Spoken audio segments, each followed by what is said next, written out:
జనాలలో కూడా చర్చ పెట్టాలి.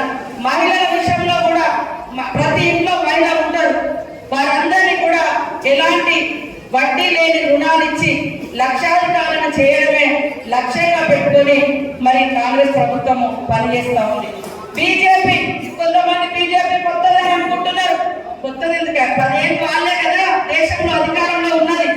10 ఏళ్ళ అధికారంలో ప్రతి సంవత్సరానికి 2 కోట్ల ఉద్యోగాలు ఇస్తా అన్నారు పిల్లలకు. 200 ఉద్యోగాలు కూడా రాలేదు. మరి కాంగ్రెస్ వచ్చిన తర్వాత ఈ 3 నెలల్లోనే 2.5 నెలల్లోనే 30,000 మందికి ఉద్యోగాలు ఇచ్చిన చరిత్ర కాంగ్రెస్ ప్రభుత్వం. 10 ఏళ్ళలో ఒక్క డిఎస్సీ కూడా ఇవ్వలేదు, ఒక టీచర్ ఉద్యోగాలు కూడా ఇవ్వలేదు ఈ బీఆర్ఎస్ బీజేపీ. కానీ డిఎస్సీ వేసినాం, రూపం పెట్టున్నాం, అన్ని కూడా క్లియర్ చేస్తుంటే ఏం చేయాలో తట్టుకోలేక కేసీఆర్ గారు బయటకు వచ్చేదేదో మాట్లాడుతున్నాడు. బీజేపీ ఇవాళ బీజేపీ ఏమంటే ప్రభుత్వాలను చూస్తాం కాలుస్తాం అంటారు. ఇది అన్న నీతి, ప్రభుత్వాలను కూర్చుని ఒక నీతి అని నేను అడుగుతున్నాను. ఇవాళ నీ చేతిలో అధికారం ఉందని దొంగతిట్టు వేషాలు వేసి వాళ్ళు బీజేపీ వాళ్ళు గతంలో ప్రభుత్వాలను కూల్చినట్టుగా కూలుస్తామంటే ఇక్కడ రాజ్యాంగం ఉంది కాబట్టి రాజ్యాంగానికి లోబడి ఎవరైతే శిక్ష అర్హులు ఉన్నారో వారికి ఈ రోజు కాంగ్రెస్ ప్రభుత్వం శిక్ష వేస్తారు.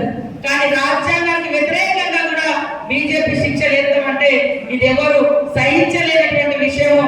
అందుకనే ఈసారి దేశంలో వచ్చేది కాంగ్రెస్. ప్రతి ఒక్క ముఖ్యమంత్రిని వాళ్ళకి లొంగని ముఖ్యమంత్రులను ఇబ్బంది పెట్టి జైళ్ళలో పెట్టి అదే గొప్ప అనుకుంటున్నారు. అరే 10 ఏళ్ళలో నువ్వు ఏం చేసినావని అడిగితే అటు రాముడు చూపెడుతున్నాడు, లేకపోతే అక్షింతలు ఇస్తున్నాడు. 10 ఏళ్ళలో ఏం అభివృద్ధి చేసారు సార్ అని అడిగితే ఇంటింటికి అక్షింతలు వస్తుంది. ఊళ్ళలో ఇల్లు ఇచ్చిర్రా, రోడ్లు ఇచ్చిర్రా, పిల్లలకు నౌకలు ఇచ్చిర్రా, మరి ఏమైనా నీటిపారుదల శాఖకు ఏమైనా నిధులు ఇచ్చిర్రా? బీజేపీ ప్రభుత్వం ఏమి ఇయ్యలేదు. ఏమంటే అక్షింతలు, మరి అక్షింతలు రామాలయం వచ్చినప్పుడు మనం కూడా రాముడి ఇప్పుడు మన ఊర్లలో కూడా మనము రాముడి ప్రతిష్ట చేస్తాము, ఆంజనేయుని చేస్తాము, వెంకటేశ్వర స్వామి చేస్తాము. ఆ రోజు అందరూ ఆ ఊళ్ళందరూ పోతారు, అక్కడే అక్షింతలు తయారు చేస్తారు. ఢిల్లీ నుంచి ప్రజలు ఏమడుగుతున్నారు? మాకు ఇస్తారన్న 15 లక్షల ఉద్యోగం, 15 లక్షల రూపాయలు బ్యాంక్ అకౌంట్ లో ఇస్తా అన్నాడు. జన్ధన్ ఖాతాలు తెరవండి తొందరగా ఇస్తా అన్నాడు. జన్ధన్ ఖాతాలు తెరిచాడు. ఒక్కరికన్నా 1,00,000 రూపాయలు వచ్చినాయా? కాంగ్రెస్ ఉన్నప్పుడు 500 సిలిండర్ ఉండే, మరి బీజేపీ వచ్చినాక 1200. ఇప్పుడు మన కాంగ్రెస్ వచ్చినాక రాష్ట్రంలో 500కే మనం సిలిండర్ ఇస్తున్నాం. అవునా కాదు? మరి అదేవిధంగా పొలమైన నౌకర్లు అడిగితే అక్షింతలు, ఊరూరు అభివృద్ధి అడిగితే రాముడు, ఊరూరు ఇది అడిగితే ఆంజనేయుడు, దేవుడు పేరు పెట్టుకుంటాడు. అంటే దేవుడు అనేది ఒక్కొక్క ఊరికి ఒక దేవుడు ఉంటాడు, ఒక్కొక్క మతానికి ఒక్కొక్క కులానికి ఒక దేవుడు ఉంటాడు. మరి ఎల్లమ్మ దేవుడు, బీసీలు కాటమయ్య దేవుడు, ఇంకొకరు మరి సమ్మక్క దేవుడు, మన ప్రాంతంలో అందరూ సమ్మక్క దేవుడు, ఒక ఊళ్ళో ఆంజనేయుడు పెట్టుకొని ఇట్లాంటి రాజకీయం వాళ్ళు చేస్తున్నారు. అందుకని మనం అడగాలి, 10 సంవత్సరాల బీజేపీ కాలంలో మన గల్లీకే వచ్చింది, మన ఊరికే వచ్చింది, మన ఇంటికే వచ్చింది. ఎంతసేపు మన పక్కన ముసలినోడు ఏ మతపోడు ఏ గురపోడు ఇది నేర్పించిన ఈ బుర్ర. కానీ అందరూ ఐక్యంగా ఊరిని బాగు చేస్తున్నాం, దేశాన్ని బాగు చేద్దాం అనేటువంటి ఆలోచన వాళ్ళు ఇయ్యలేదు.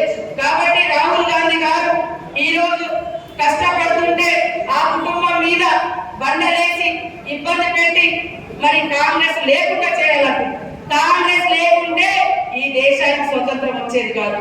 కాంగ్రెస్ లేకుంటే మరి ఎన్నో లక్షల కోట్ల ఎకరాలకు ఇచ్చినటువంటి ప్రాజెక్టులు కట్టింది కాంగ్రెస్, పెద్ద పెద్ద యూనివర్సిటీలు ఇచ్చింది కాంగ్రెస్. బ్రిటిష్ వాడు వేయనప్పుడు 2-3 ఊర్లకే కరెంట్ ఉండేనట. మరి ఈ రోజు దేశమంతా కూడా కరెంట్ ఇచ్చింది. రైతన్నుల కోసం రైతు చట్టాలు తీసుకొచ్చింది. పేదలు బతకడం కోసం ఇవాళ ఊరూర 100 రూపాయలు నడుస్తుందంటే కాంగ్రెస్ తీసుకొచ్చినటువంటి చట్టం. కాంగ్రెస్ ఉన్నంతసేపు ఏది విడతలుగా ఊరూల భూములు మంచిది. ఈ బీజేపీ కానీ బీఆర్ఎస్ కానీ ఒక్క ఎకరమైన భూములు వచ్చిరా మీరు ఒక్కసారి ఆలోచించండి. కాబట్టి ఇవాళ దేశం కోసం పోరాటం చేసింది కాంగ్రెస్. దేశం కోసం పోరాడినటువంటి గాంధీని చంపింది ఇదే గాడ్సే. గాడ్సే అంటే బీజేపీ నాయకుల యొక్క మరి ఫౌండర్, ఆర్ఎస్ఎస్ పార్టీకి ఫౌండర్, బీజేపీకి ఫౌండర్. ఇంత ఆర్ఎస్ఎస్ పార్టీ 54 సంవత్సరాల దాకా అసలు 3 రంగుల జెండా కూడా వాళ్ళు పట్టుకోలేదు. పోయినసారి ఇంటింటికి తిరంగ జెండా అన్నాడు కదా మోడీ గారు. అరే మనం అంతకుముందు ఎగిరేయలేదా? ఎందుకన్నారు? వాళ్ళు ఎగిరేయలేదు. బీజేపీ కానీ ఆర్ఎస్ఎస్ కానీ 3 రంగుల జెండా ఎగిరేయడానికి వాళ్ళు వ్యతిరేకం. ఇలా వాళ్ళు వచ్చి కాంగ్రెస్ దేశద్రోహుల పార్టీ అంటారు. దేశం కోసం పోరాడింది కాంగ్రెస్. ఈ జెండా కోసం, జెండాను పట్టుకుంటే బ్రిటిష్ వాడు కాల్ చేస్తుంటే కూడా ప్రాణాలు అర్పించుకుంటూ 3 రంగుల జెండాను పట్టింది ఈ దేశ పౌరులు, కాంగ్రెస్ కార్యకర్తలు, కాంగ్రెస్ నాయకులు. మరి అట్లాంటి జెండాను ఇలా మీ ఆర్ఎస్ఎస్ పార్టీ గద్దె ఆఫీస్ మీద ఈ రోజు వరకు కూడా ఎగిరేసుకున్నటువంటి మీరు దేశభక్తులు, కానీ మేము దేశద్రోహులమా? దేశం కోసం ఇవాళ నెహ్రూ గారు 14-12 సంవత్సరాలు జైలు జీవితం అనుభవించారు. మరి దేశం కోసం ఇందిరాగాంధీ గారు తన జీవితాన్ని ఇచ్చేసింది. కాబట్టి ఇట్లాంటి మనం అన్ని కూడా విషయాలను చెప్పాలి. కాంగ్రెస్ అంటేనే కష్టజీవుల పార్టీ, పేదల పార్టీ. పేదలకు భూములు ఉండాలి, ఇల్లు ఉండాలి, ఉద్యోగం ఉండాలి, పేదలు బాగుండాలని తప్పించే పార్టీ కాంగ్రెస్ పార్టీ. ఇలా బీజేపీ పార్టీ వచ్చింది, కార్పొరేట్ కంపెనీలు ఒక్కటన్నా ప్రభుత్వ ఉద్యోగ సంస్థలు ఇచ్చే ప్రభుత్వ పరిశ్రమను పెట్టిర్రా? కాంగ్రెస్ ఉన్నప్పుడే పెద్ద పెద్ద పరిశ్రమలు తీసుకొచ్చి లక్షలాది మందికి ఉద్యోగాలు ఇచ్చినటువంటి పరిస్థితి ఆనాడు ఇందిరమ్మ, మరి మన్మోహన్ సింగ్ వరకు. కానీ ఈ రోజు ఏది ఇచ్చినా ఆదాని అంబానీ, ఆదాని అంబానీ. మీరు వాడే cell, SIM card, Jio Ambani, Reliance Adani. మరి బిఎస్ఎన్ఎల్ ఎవరిది? గవర్నమెంట్. బిఎస్ఎన్ఎల్ సిగ్నల్ రాదు. నా సిమ్ బిఎస్ఎన్ఎల్, నాకు 40 రోజులు అసలు హైదరాబాద్ కూడా సిగ్నలే లేదు, ఎటువంటి సిగ్నలే ఉండలేదు. లాస్ట్ మనం ఇంకొక సెల్ తీసుకోవాల్సిన పరిస్థితి వస్తుంది. మీరు ఫోన్ చేసినప్పుడు ఫోన్ కలవాలి. అది ఎందుకంటే బిఎస్ఎన్ఎల్ హైదరాబాద్ లో కేంద్ర వ్యవస్థలన్నీ నాశనం చేసి వాళ్ళు మొత్తం ఆయన దోస్తులకు దోసి పెడుతున్నారు. కానీ ఇందిరమ్మ రాజ్యంలో పేదలకు పంచిపెట్టడం, పేదల భక్తులను బాగు చేయడం, పేద పిల్లలకు ఉద్యోగాలు ఇవ్వడం, ఇది కాంగ్రెస్ లక్ష్యం.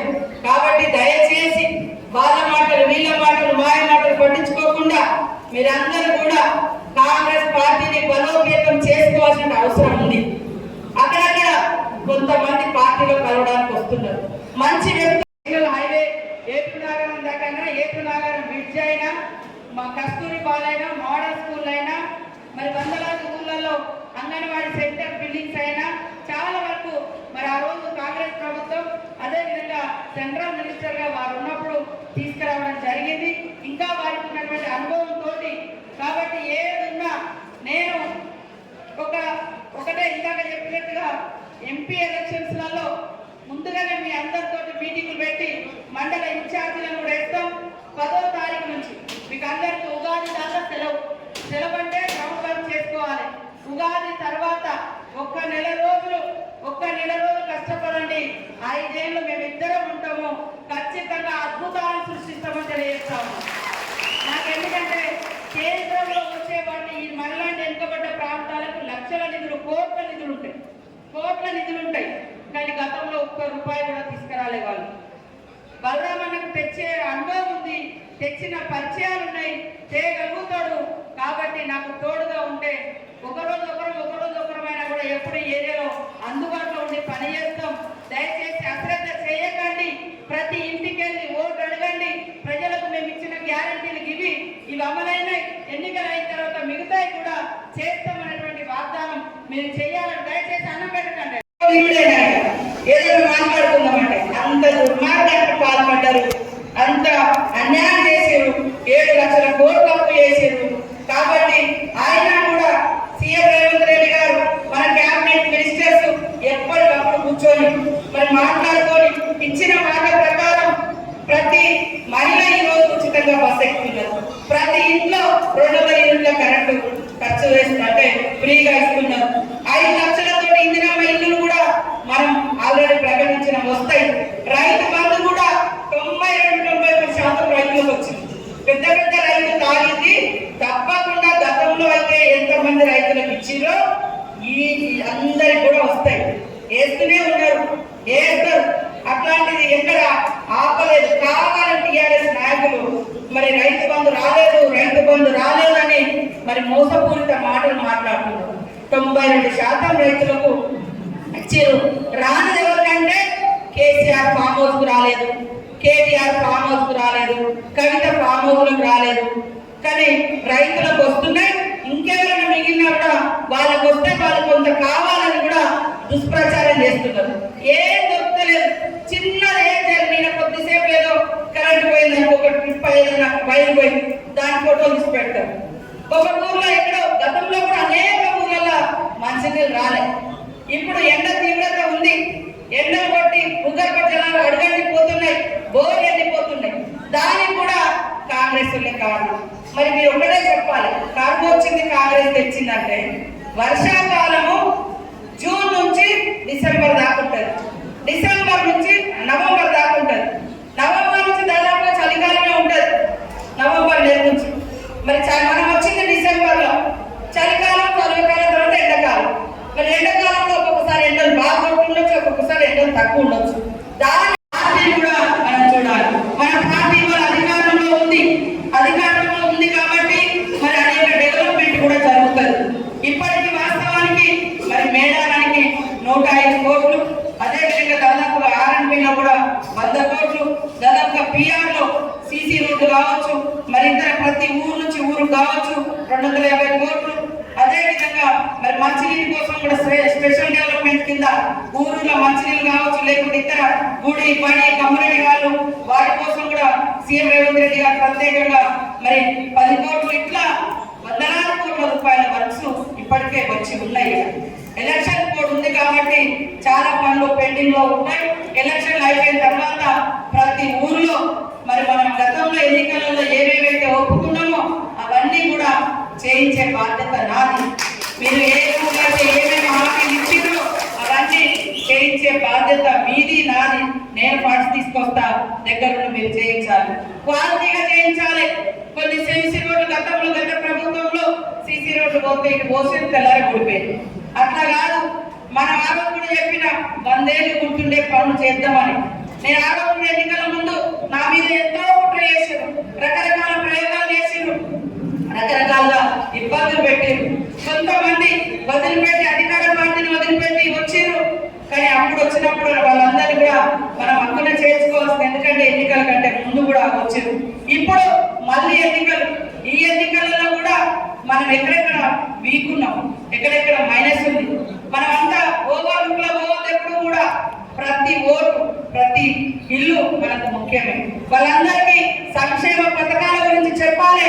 కాంగ్రెస్ మాట ఇస్తే తప్పదు, ఇచ్చిన మాట కట్టుబడి ఉండే పార్టీ కాంగ్రెస్ పార్టీ. 7 లక్షల కోట్ల అప్పించిపోయిన కేసీఆర్ ఇవాళ కరువు ఉందని బయటకు వచ్చిన అన్నాడు. 10 ఏళ్ళల్లా పంటలు మునిగినా, పంటలు వెళ్ళినా, ఓ రైతు చచ్చిపోయినా, ఓ నిరుద్యోగి చచ్చిపోయినా ఎక్కడికన్నా వచ్చి రాని అడుగుతున్నా. ఈ రోజు వాళ్ళ బిడ్డ జైలుకు పోతే వాళ్ళ పెద్ద మొగలిన ఫోన్ కూడా విన్నంత దుర్మార్గం గత ప్రభుత్వం. నీ భార్య ఫోన్ చేస్తే కూడా నీ మీద నిలబెట్టి ఏం మాట్లాడుకుంటున్నది అంతా కుటుంబంలో. ఇప్పుడు మా కావాలంటే ఈ నాయకుడు ఎవరు మాట్లాడారు. కేంద్ర మంత్రిగా ఉన్నప్పుడే అటవీ ప్రాంతాల నుంచి, సెంట్రల్ నుంచి వచ్చినటువంటి ఫండ్స్. కాబట్టి దయచేసి రకరకాల కుట్రలు కుతంత్రాలు రకరకాలుగా చెప్తున్నారు. బలరాం నాయక్ అంటే నేనైతే ఒకటే అంట, గోలా శంకర్. గోలా శంకర్ ఏ దాంట్లో వీళ్ళని దొరకాలి, వాళ్ళని పెట్టాలి, పైకి ఒకటి లోపలికి ఒకటి ఆయన దగ్గర అసలే ఉండదు. నేను అది గమనించింది. కాబట్టి మొదటి నుంచి కూడా అదే మన ప్రాంత బిడ్డ, మన ఊరు బిడ్డ. మరి 10 సంవత్సరాల నుంచి అధికారం లేకుండా ఆయన ఎప్పుడు కూడా మంత్రిగా ఉన్నప్పటికీ కూడా ఎంత అందరితో అన్న, తమ్ముడు, అక్క, పూజలు అనుకుంటేనే గౌరవిస్తారు. ఆయన ఎప్పుడు ఎవరిని తొక్కి పెట్టలేదు, అణిచి పెట్టలేదు.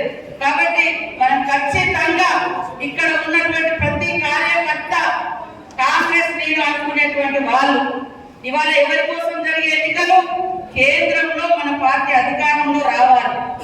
అక్కడ అధికారానికి వస్తే 33 సంవత్సరాల తర్వాత రాజీవ్ గాంధీ గారు చనిపోయి 33 సంవత్సరాలు అవుతుంది.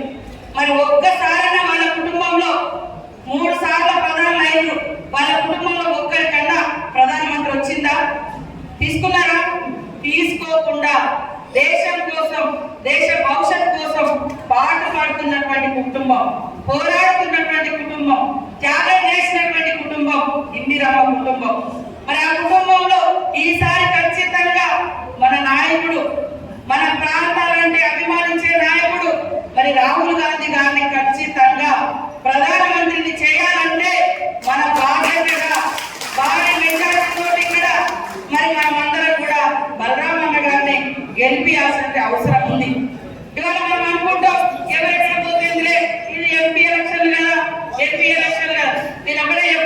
నా మీద కొంతమందికి అటు ఇటు ఉండొచ్చు, ఇక్కడ అయితే పార్టీ ఎవరు లేదు, త్యాగం చేసిన వాళ్ళు అయితే ఎవరు లేదు.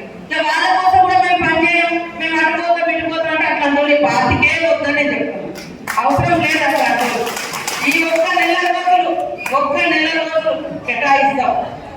నేను కూడా ఒక్క రోజు కూడా ప్రజలకు అందుబాటు అంటే ఏదో ఇక్కడ కాకుండా సెక్రటరీ కాకుండా ఆదిలాబాద్ ఈ 3 ప్రాంతాలలో మరి 24 గంటలు అందుబాటులోనే ఉండి పనిచేస్తుంది.